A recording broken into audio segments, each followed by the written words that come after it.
On Miami's glittering Palm Island, where the water glows turquoise and the streets are lined with perfect rows of palm trees, there stands a mansion that was never meant to hold darkness.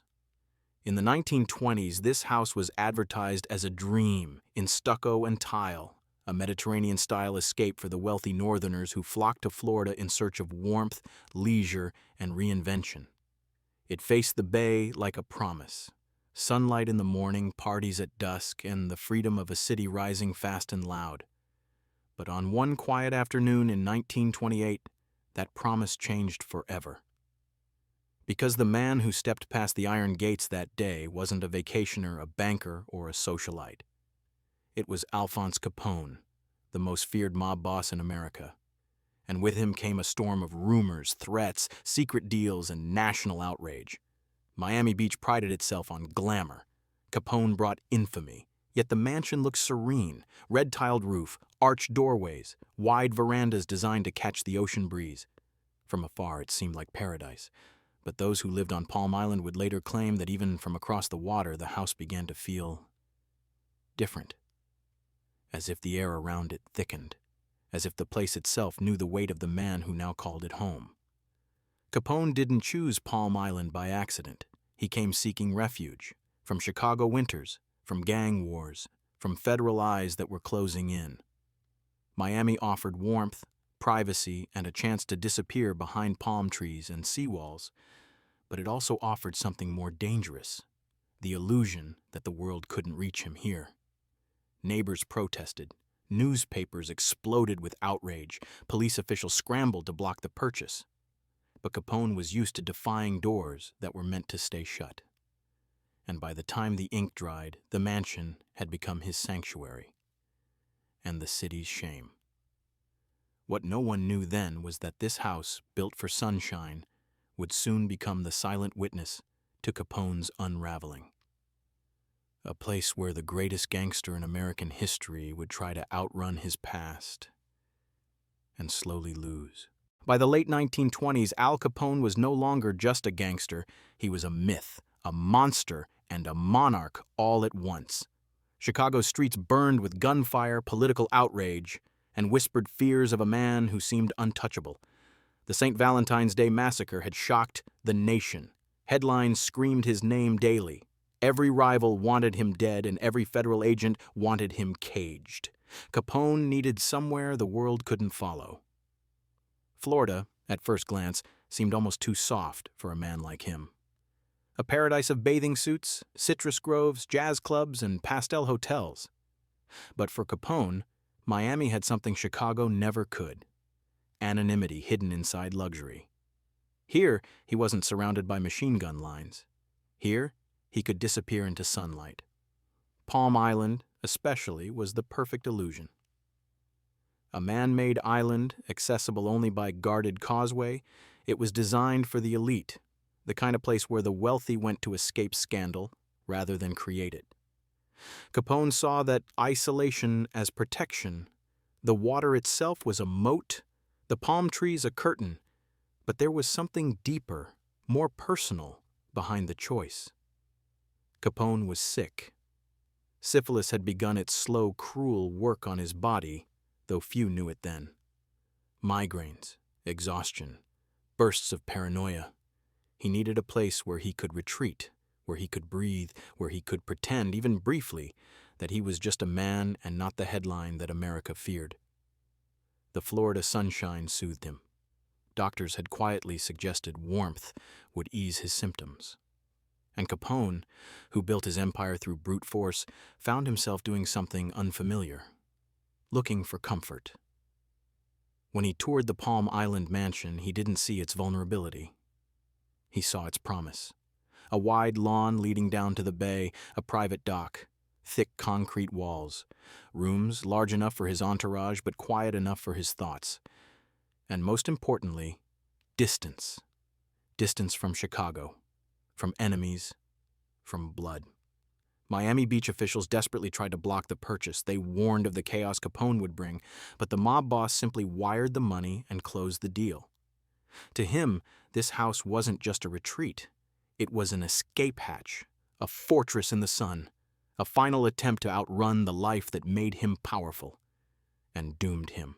The day Al Capone officially took possession of the Palm Island Mansion, the neighborhood changed overnight. What had once been a quiet enclave of sunbathers, investors, and wealthy northern families suddenly felt the presence of a different kind of power. Invisible, but heavy, like a shift in atmospheric pressure. Neighbors peeked through blinds, police patrols increased, reporters circled like gulls above a shipwreck. Inside the gates, Capone wasted no time reshaping the property into something that reflected both his paranoia and his pride. The mansion itself was beautiful, but beauty meant nothing if it wasn't secure. Capone ordered crews to reinforce the walls, the doors, the windows. The breezy Miami villa began to look more like a fortress, a contradiction nestled in paradise. Guards were stationed at the perimeter. A watchman was placed at the dock. Spotlights were wired along the property line, cutting through the night like white-hot blades. Rumors spread quickly. Some claimed Capone installed hidden tunnels stretching beneath the island, escape routes only he knew existed. Others swore there were secret rooms, false walls, or safes built directly into the concrete. Miami newspapers loved these stories. They fit perfectly with the image of a man who trusted no one, not even his own shadow. But the truth was simpler and stranger. Capone wasn't preparing for war. He was preparing for peace. He wanted the outside world, the guns, the sirens, the betrayals, locked out. The mansion became a carefully sealed bubble, a space where he could control everything. He added guest quarters for his closest men, expanded the kitchen to feed large groups, and built shaded porches where he could sit for hours staring at the bay. He remodeled the bathrooms, updated the wiring, filled rooms with new furniture shipped straight from Chicago. Slowly, the estate transformed into a world unto itself. Every gate was secured, every angle watched, every approach monitored, but something else began to take shape too. Something no one expected. As Capone fortified the mansion against enemies, he also trapped himself inside a shrinking reality. The house he was building wasn't just a stronghold. It was a gilded cage, one he would struggle to ever leave. Once the final renovations were done and the guards settled into their posts, the Palm Island Mansion entered a strange rhythm, part luxury retreat, part fortified hideout. From the outside, the house seemed peaceful, sunlight glistening off the bay, palm fronds rustling, the soft hum of boats passing in the distance. But inside the gates, life followed Capone's private tempo, a blend of indulgence, control, and quiet unease. Mornings were almost serene. Capone would step out onto the veranda in a bathrobe, a cigar already lit, staring across the water as if waiting for something or someone to emerge from the horizon.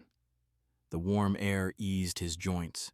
The sunlight softened the stabbing headaches that were becoming more frequent. Servants brought fresh fruit, pastries, and strong coffee. He preferred to eat outside, where the breeze made him feel momentarily free. The mansion was never empty.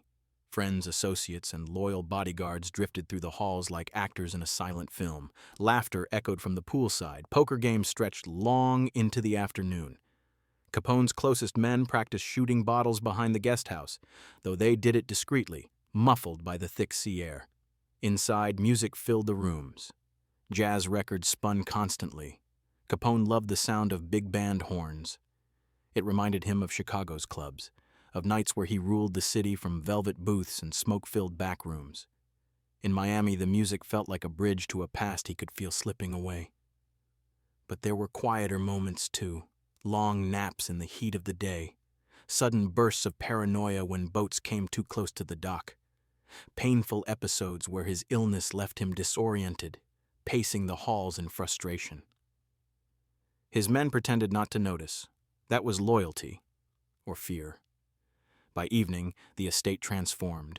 Dinners were lavish, filled with seafood, wine, and stories big enough to fill the room.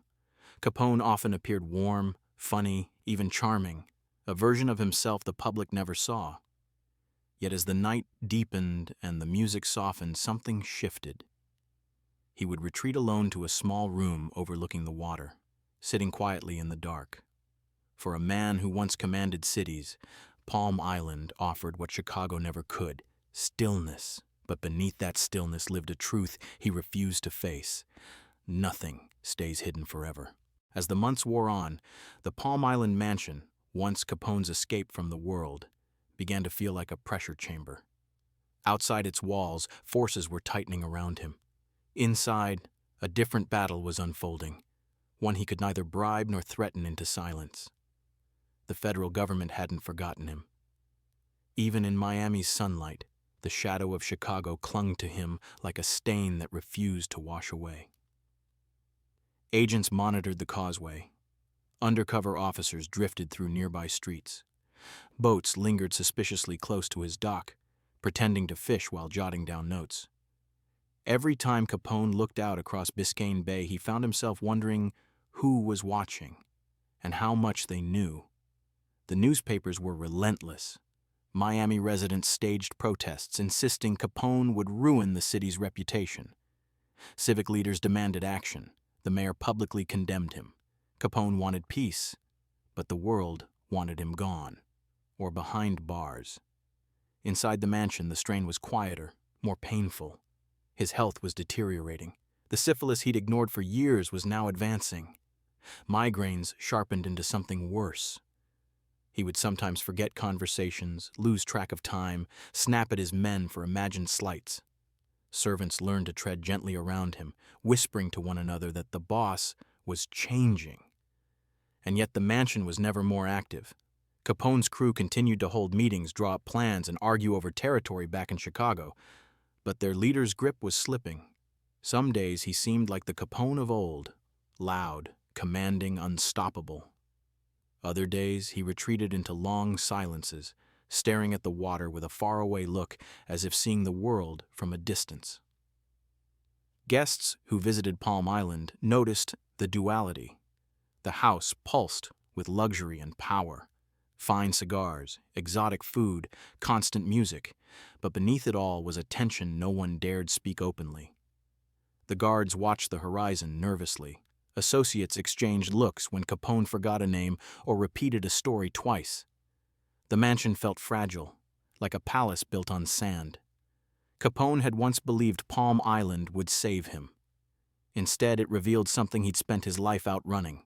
Even kings fall, even legends crumble, and even the most feared man in America could not escape himself. By the early 1930s, the mansion on Palm Island no longer felt like the retreat Capone had imagined. It had become something quieter, heavier, an echo chamber of a life that was slipping away from him piece by piece. The walls that once represented safety now seemed to close in, and the routines that once brought comfort turned into reminders of decline. His legal troubles finally caught up with him. In 1931, Capone was convicted of tax evasion and sentenced to federal prison. The mansion fell silent almost instantly. The poolside laughter disappeared. The jazz record stopped spinning, the guards left their posts. Miami finally exhaled. When Capone returned years later after stints in Atlanta, Alcatraz, and Terminal Island, he was not the same man who had once terrorized Chicago. He stepped through the mansion's doors thinner, slower, and visibly diminished. The world expected the old Capone to reemerge. Sharp, vicious, unstoppable.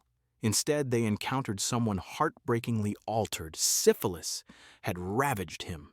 The disease clawed at his mind, eroding memory, clarity, and control. He wandered the halls in confusion. He mistook servants for childhood friends. Some days he was convinced he still ran Chicago. Other days, he didn't know where he was at all. The mansion, with its familiar layout and warm climate, was chosen as his final refuge precisely because it was the only place where he felt grounded. His family tried to shield him from the outside world. They kept the estate quiet, peaceful. Meals were simple. Nurses came and went. Capone spent long afternoons sitting near the water, feeding fish or staring at the horizon, mumbling fragments of old conversations. Visitors described him as looking lost inside his own home. And yet, there were brief flickers of the man he once was. A sudden joke, a burst of laughter, a moment of clarity where he recognized an old friend and clasped their hand with surprising strength.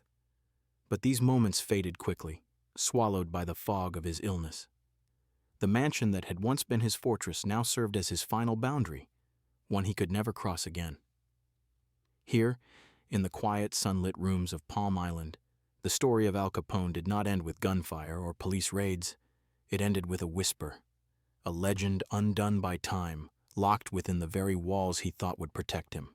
When Al Capone died in 1947, the mansion on Palm Island fell into a strange kind of limbo. The most feared man in America had taken his last breath in one of its upstairs bedrooms, surrounded not by gunfights or headlines, but by family members whispering prayers.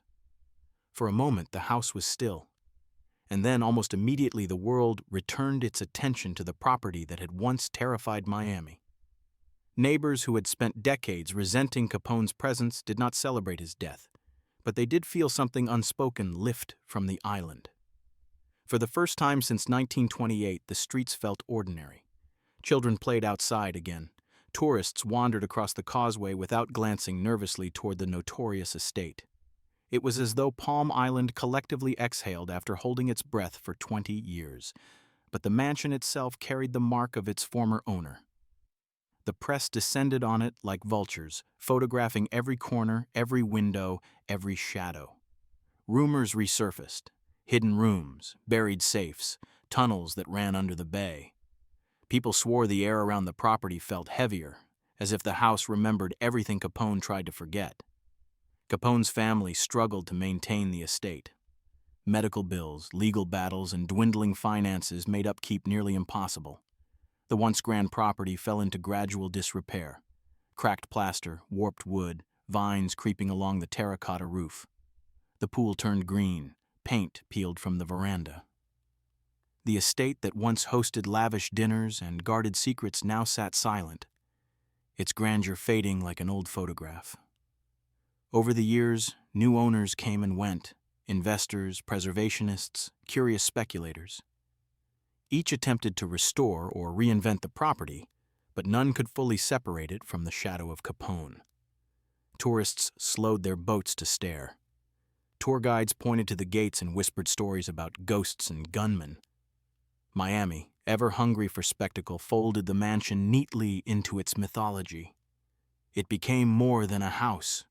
It was a monument to a man whose name defined an era of power, violence, amulth, and the illusion of invincibility. And even as the island around it grew wealthier and brighter, the mansion remained a reminder of the darker currents hidden beneath Miami's glamorous surface. Today, when people glide past Palm Island on boats or drive across the causeway at sunset, the mansion stands quietly at the water's edge, restored, repainted, and surrounded by immaculate landscaping. But beneath its polished surface lies a legacy far more complex than a simple historic landmark. This house is not just architecture. It is a symbol, a paradox, and a question that still hangs over Miami nearly a century later. The mansion represents the final, fragile chapter of America's most infamous criminal. Capone built empires from Chicago's back alleys, yet his last years were spent wandering these sunlit rooms, confused, diminished, and isolated. The house stands as evidence that power, no matter how ruthless, cannot outpace consequence. It is the place where a man who once commanded armies of gunmen met a fate far more human: illness, memory loss, and quiet decay. But the mansion's legacy is not only Capone's. It also reflects Miami's own evolution. In the 1920s, the city desperately fought to keep Capone out, fearing he would stain its glamorous image. They were right, but they were also wrong. The controversy surrounding his presence only added to the city's legend. Miami became a stage where wealth, crime, celebrity, and scandal tangled together, creating the mythology that still defines it today. The house itself carries stories that stretch far beyond Capone's lifetime. Every owner who followed became part of a long negotiation between preservation and reinvention.